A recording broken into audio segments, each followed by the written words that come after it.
In the summer of 1518, a doctor was called in to examine a woman who wouldn't stop dancing. His diagnosis, the real, official, historically recorded diagnosis, was that she had too much blood. So his solution was to get more people to dance with her. That's not a joke. That's what actually happened. We'll get to why doctors thought dancing more was the cure. But first, here's how it started. Her name was Frau Trophäa. In July of 1518, in the city of Strasbourg, she stepped into the street and started to dance. No music, no celebration, just dancing, alone, for hours. Her neighbors assumed it was strange, maybe embarrassing, and that it would pass. It didn't. Within a week, around 30 other people had joined her. Within a month, historical records put the number at roughly 400. 400 people dancing in the streets of one city for weeks. Not a performance, not a festival. Contemporary accounts describe people dancing until their feet bled, until they collapsed from exhaustion, and in some documented cases until their hearts simply gave out.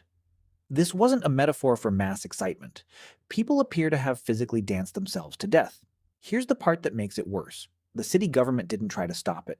They looked at what was happening and decided the dancing needed to run its course. So they built a wooden stage in the middle of the city. They hired musicians. They brought in strongmen to keep the dancers upright when they started to falter. The official response to hundreds of people dancing themselves toward collapse was to add more music. And it kept spreading.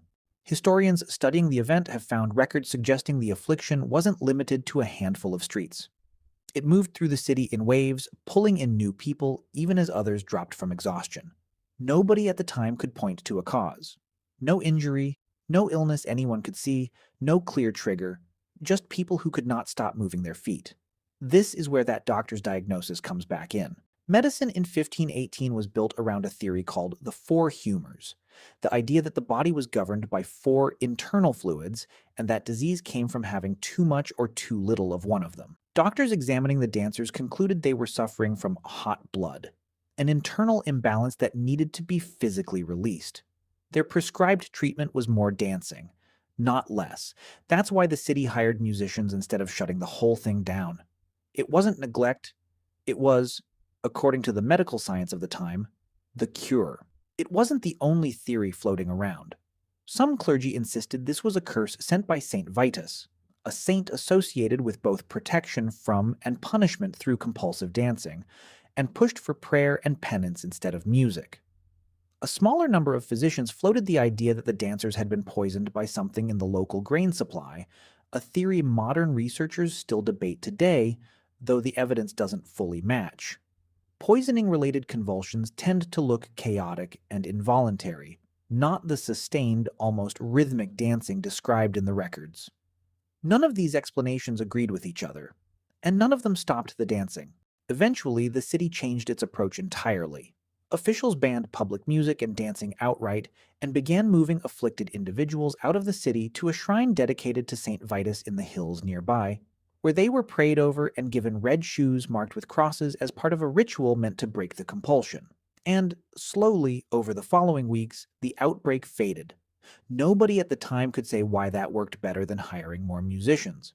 It's possible nothing about the ritual mattered at all, and the outbreak was simply already running its course. But whatever the reason, by early September, the dancing had stopped. Here's what most retellings of this story leave out. 1518 was not a normal year in Strasbourg. The region had just come out of a brutal famine. Grain prices had spiked. Smallpox and syphilis were both spreading through the population at the same time. People were already exhausted, frightened, and pushed to a breaking point before a single person started dancing. That context is why most historians today don't treat this as a medical mystery at all. The leading modern explanation is something called mass psychogenic illness, a real, documented phenomenon where extreme collective stress produces involuntary physical symptoms that spread through a community, almost like a contagious response to unbearable pressure.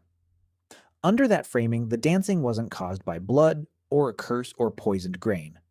It may have been the human mind finding an outlet for stress that had nowhere else to go. We'll probably never know for certain what was happening inside the minds of the people in that square in 1518. The dancing, the collapses, the deaths, all of it happened 500 years before anyone had the language to explain what mass psychological stress can do to a body pushed past its limit.